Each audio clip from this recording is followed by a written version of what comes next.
Hei.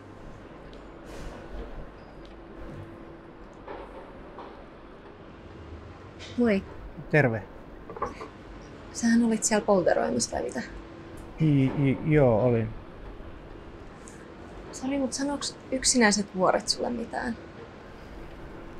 No, oli tarkoitus kyllä lähteä kiipeilemään. Sopiiko jos mä kysyn sulta vähän kysymyksiä? Mä oon kirjoittamassa sellaista juttua tästä aiheesta. Mihin sä kirjoitat? Se on itse asiassa vaan semmonen independent-julkaisu. Se ei ole tilattu mihinkään. Mikä sen artikkelin nimi on? Yksinäiset vuoret. Niin mille vuodelle sä oot lähdössä? Onks ok, että kysyn vähän kysymyksiä? Nepaliin. Joo. Tai en mä oikeastaan ole sinne varmaan lähdössä oikeesti. Mä oon kyllästynyt tähän oravan pyörään ja mä en usko, että mä oikein... En mä pysty lähtemään, mä en usko.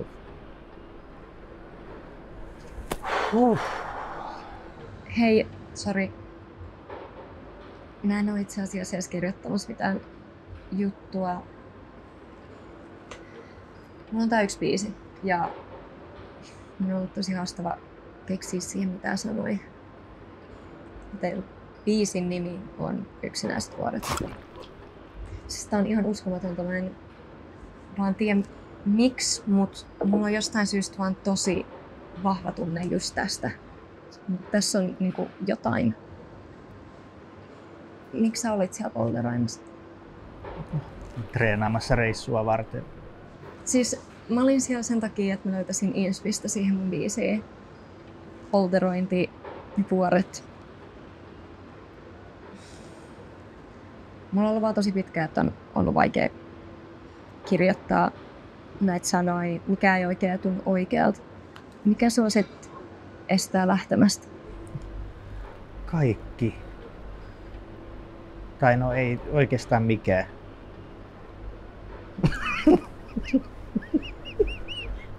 Okei. Ja? Kaikkia palavereja ja tapaamisia ja muita työjuttuja.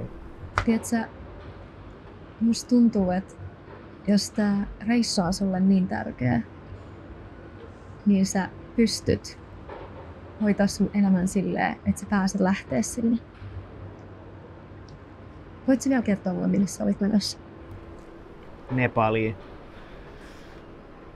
Vallottamaan vuorta.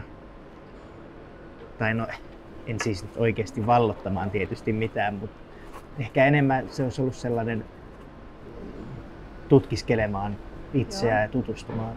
Itse tutkiskelua sen. Mies ja yksinäiset vuoret. I like it.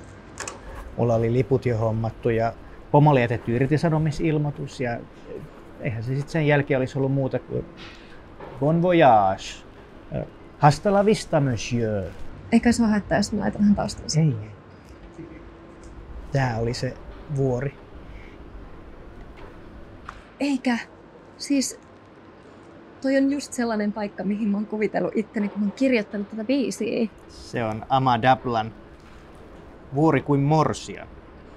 Oot sä pakannut? No jotain vähän joo. Sun pitää pakkaa kunnolla. Itse asiassa, jos teistä kirjoittaa mulle kirjeen, kun sä pääset sinne. Jes. Kiitos.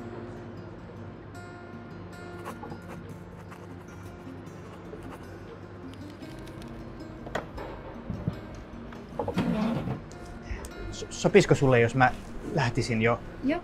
bussiin? Kiitos.